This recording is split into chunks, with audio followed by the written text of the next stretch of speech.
할렐루야. 오늘은 하박국입니다. 하박국은 하나님께 답답하고 힘든 그런 탄식을 토로하면 하나님이 말씀하시고, 또 하나님께 말씀드리면 하나님이 또 응답하시고, 또 하나님께 간구하면 하나님께서 또 응답을 하시고, 3번 반복하여 하나님과 대화하듯이 나눈 영적인 메시지가 담긴 성경이 바로 이 하박국이 되겠습니다. 하박국이 살던 시대는 세상이 대단히 혼돈과 혼란으로 가득 차 있었습니다. 특히 저 아수르 제국이 신흥 바벨론에 의해서 멸망을 당하게 되었습니다.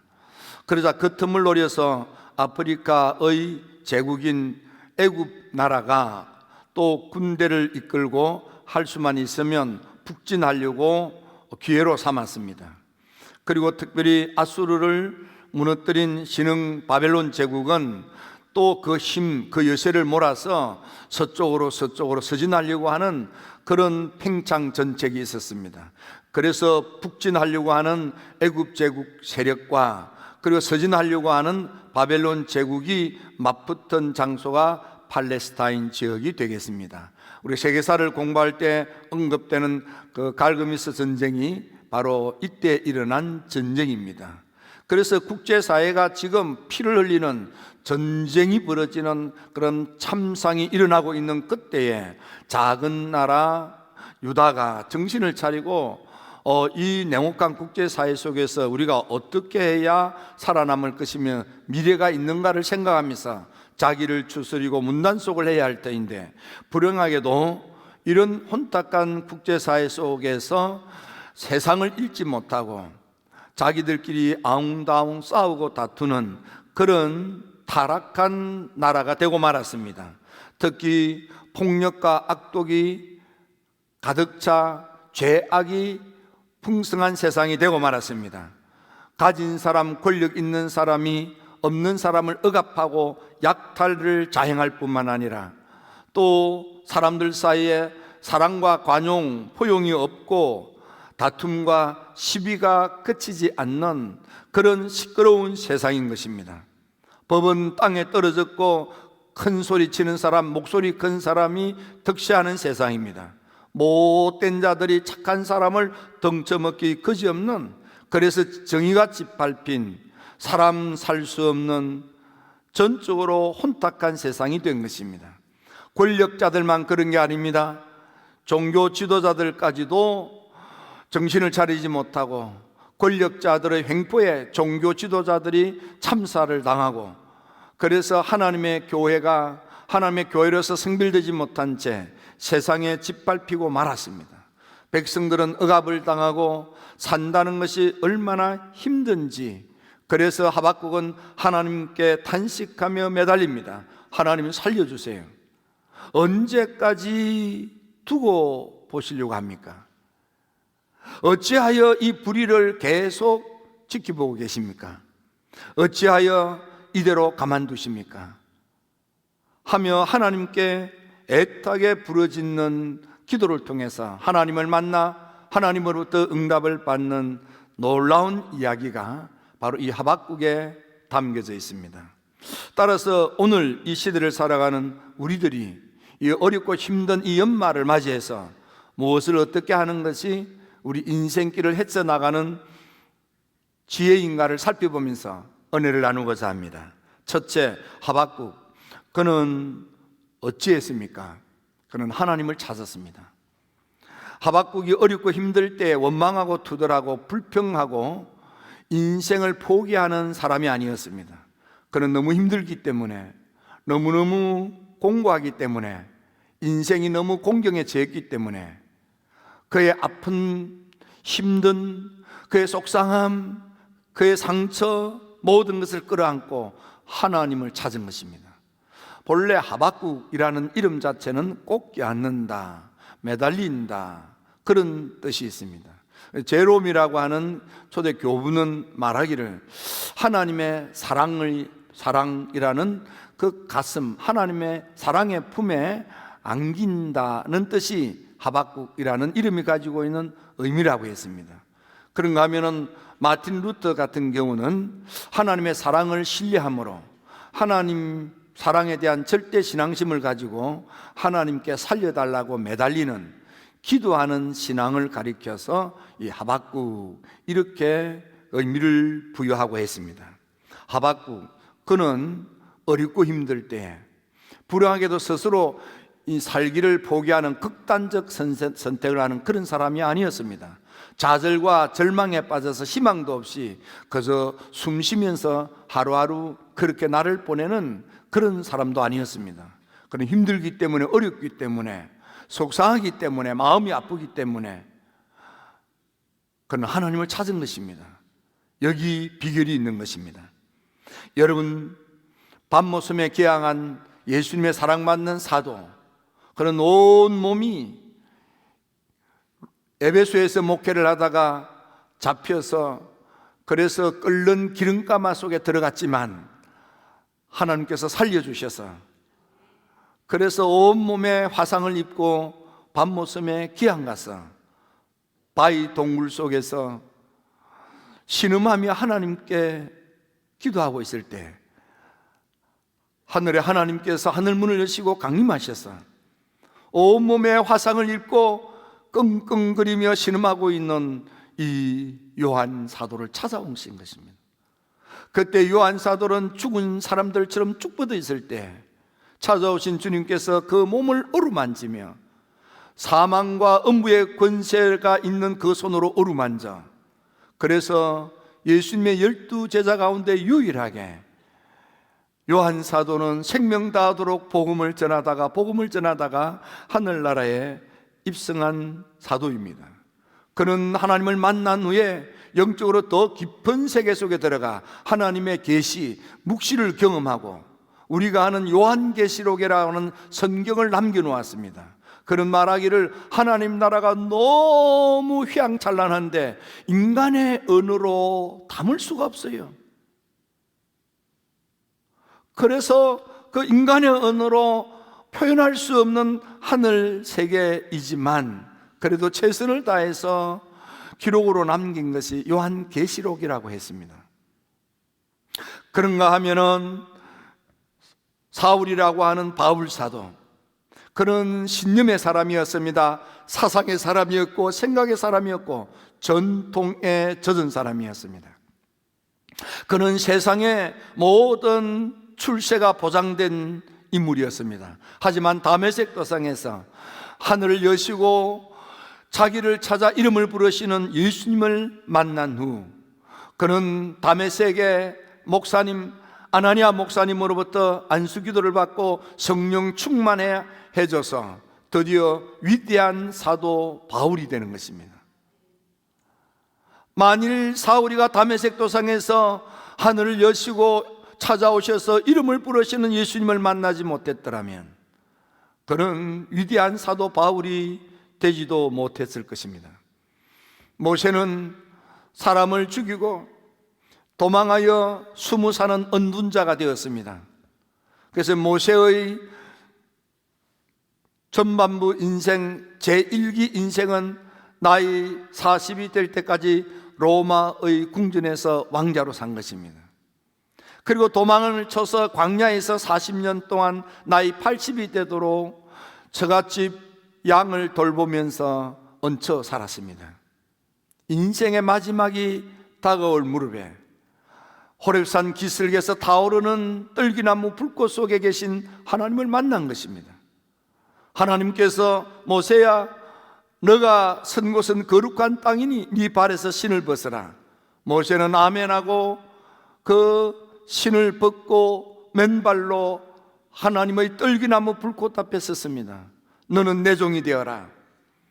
네가 가지고 있는 그 지팡이, 나무 지팡이, 그 지팡이를 버리고 하나님의 능력의 지팡이를 잡고 저 애굽에서 노예살이 종살이 하고 있는 내 백성을 출애굽시키라고 하나님이 부르신 것입니다. 만일 모세가 호렙산 기슭에서 거기 떨기나무 불꽃 속에서 말씀하시는 하나님을 만나지 못했다면 모세의 제3 인생은 없었을 것입니다. 이스라엘 백성들을 출애굽하여 광야 40년 동안 이끈 위대한 지도자 모세가 없었을 것입니다. 그 하나님을 만났기 때문에 제3의 인생 40년 광야 생활을 이끄는 위대한 지도자 인생이 열린 것입니다. 하나님 만나면 인생이 이렇게 변하는 것입니다. 여러분, 우리가 잘 아는 우시아 임금을 등에 업고 큰 소리 쳤던 이사야, 우시아 임금이 죽자 이제 각근이 떨어진 것입니다. 좌절과 절망에 빠졌습니다. 그가 하나님 성전에서 힘없이 주저앉아 예배를 드렸지만 다른 이들은 은혜 받고 격려 받고 위로 받고 소망 받고, 그래서 일어나 세상으로 삶을 향하여 나아갔지만 세상에 희망을 잃어버리고 좌절과 절망에 빠진 이사야는 힘을 잃고 예배당 바닥에 주저앉아서 일어날 줄 몰랐습니다. 그러나 거기서 하나님, 나 어떻게 해요? 나 이제 어떻게 해요? 나 어떻게 살아요? 그의 좌절과 절망의 딱한 심령을 하나님께 토로할 때 하늘의 하나님께서 그 음성을 들으시고 하늘 문을 여시고 보좌를 보여주시며 하나님 말씀하셨습니다. 이사야가 만일 하나님 성전에서 그 하나님을 만나지 못했다면 대선지자 이사야가 어디 있겠습니까? 하나님을 만난다는 것이 인생에 놀라운 변화가 있는 거예요. 야복이와 베델에서 하나님을 만났습니다. 환상 가운데 하나님을 만났습니다. 그래서 그는 머슴살이 20년 동안 흔들리지 아니하고 하나님을 의지하는 믿음으로 빈손으로 가서나 두 때를 이루는 축복을 받고 귀환할 수 있었던 것입니다. 하나님을 만난다는 것이 이렇게도 중요한 것입니다. 여러분, 지금 우리 모두가 다 해야 될 첫 번째 과제는 하나님을 찾아 하나님을 만나는 것입니다. 여러분, 사도 바울이 사도행전에서 말씀할 때 뭐라 했습니까? 여호와 하나님은, 우리 하나님은 멀리 계신 하나님이 아니야. 하나님은 우리와 가까이 계시는데 어느 정도로 가까이 계시느냐 하면 우리가 더듬어 찾기만 하면 만날 수 있는 하나님, 그 하나님이 우리 힐탑에 임하여 머물러 계시는 것입니다. 이 기간 동안 하나님을 찾으십시오. 하나님을 찾으십시오. 새벽에 하나님을 찾으십시오. 오전에 하나님을 찾으십시오. 오후에 찾으십시오. 저녁에 찾으십시오. 시간 나는 대로 이 재단에 와서 하나님을 찾고 찾아 하나님을 만나게 되기를 주의 이름으로 축원합니다. 하나님과의 인카운터, 하나님을 만나면 인생이 달라집니다. 하나님 만나면 삶이 변합니다. 하나님 만나면 인간이 달라지는 것입니다. 하나님 만날지어다, 하나님 만날지어다. 하나님 만나야만 되는 것입니다. 두 번째로 하박국은 그 하나님을 만나자 그가 한 것이 뭡니까? 하나님을 찬양하기 시작한 것입니다. 상황과 조건과 형편은 변화되지 않았습니다. 아직도 무화과에 무화과가 없습니다. 포도밭에 포도가 없습니다. 아직도 수입이 없습니다. 그러나 여호와로 말미암아 기뻐하며 하나님을 찬양하는 찬미하는 믿음을 갖게 되는 것입니다. 여러분, 하나님을 찬양하십시오. 하나님을 찬양하고 하나님을 찬양하고 찬양하는 여러분들이 되기를 주의 이름으로 축원합니다. 여호사밧 임금이 나라를 다스릴 때 모압, 암몬, 마온 3개국 연합군이 공격해 왔습니다. 불행하게도 전쟁을 대비하여 군사력을 준비하지 못했습니다. 훈련받은 정예군도 없었습니다. 전략적 대응 무기도 없었습니다. 게다가 3개국 연합군이 18만 5천이 공격해 왔습니다. 그들 앞에서 대항할 힘이 전혀 없었습니다. 좌절과 절망에 빠진 여호수아와 대신들이 하나님께 무릎을 꿇고 기도하기 시작합니다. 하나님, 어떻게 합니까? 우리 힘으로 방법이 없습니다. 대항할 힘이 없습니다. 어찌해야 합니까? 하나님, 이 노릇을 어찌해야 합니까? 나 힘이 없어요. 그냥 이렇게 약탈을 당하고 죽어야 한단 말입니까? 하나님께서 말씀하십니다. 아니야, 너 성가대를 만들고 하나님을 찬양해. 성가대를 만들고 하나님을 찬양해. 믿음으로 찬양해. 신앙으로 찬양해. 놀랍도록 얼토당토 않는 하나님의 방법을 여호사밧은 믿고 받아들였습니다. 엄연한 것입니다. 찬양대를 만들고 앞세워 하나님을 찬양했더니 여호와의 복병이 여기저기서 일어나 18만 5천이 자멸을 하고 그들이 가지고 온 각종 군수물자가 이스라엘 백성들의 경제적 지원이 되어서 그 난국을 극복하게 되는 것입니다. 하나님의 놀라운 역사인 것입니다. 하나님 찬양하는 여러분들이 되기를 주의 이름으로 축원합니다. 여러분들 찬양 들으면 잊을 수 없는 분이 다윗입니다. 다윗은 하나님의 영으로 충만하여 찬양할 때에 자기의 영만 충만할 뿐만 아니라 찬송송에 임하시는 하나님으로 인하여 다른 사람 곧 사울 임금에게 임한 악한 영, 그것도 성경에 보면 사울 임금한테 악한 영이 맺는데 강하게 임한 그 강한 악한 영도 떠나가는 놀라운 역사가, 영적 능력이 역사했던 것입니다. 그래서 다윗이 시편 22편에서 믿음의 성도들이 찬양할 때 하늘에 하나님이 강림하여 거기 머물러 계신다, 거기 동행하신다, 거기 역사하신다 이 말이에요. 여러분, 이 연말에 찬양하면서 하나님을 찾으십시오. 하나님께 찬미하며 하나님을 찾으십시오. 거기 역사가 있습니다.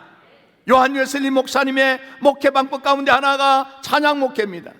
얼마나 찬양을 웨슬리가 좋아했는지 9,000여 편의 찬양을 썼습니다. 그리고 웨슬리 목사님은 찬양을 모여 집회할 때 찬양은 2배, 3배로 하고 말씀은 눈꽃만큼만 하고 표현하기를 찬양은 3마일, 적어도 2마일, 말씀은 1마일만 해라. 당시에 웨슬리 목사님 교회로 나오는 사람들에게 질문을 했습니다.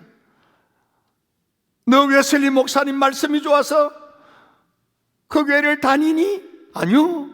아니 그러면 웨슬리 목사님 말씀 때문에 가는 게 아니면 왜 그 교회를 가니? 아, 그 교회는 찬양이 너무 좋아서, 찬양이 은혜로워서.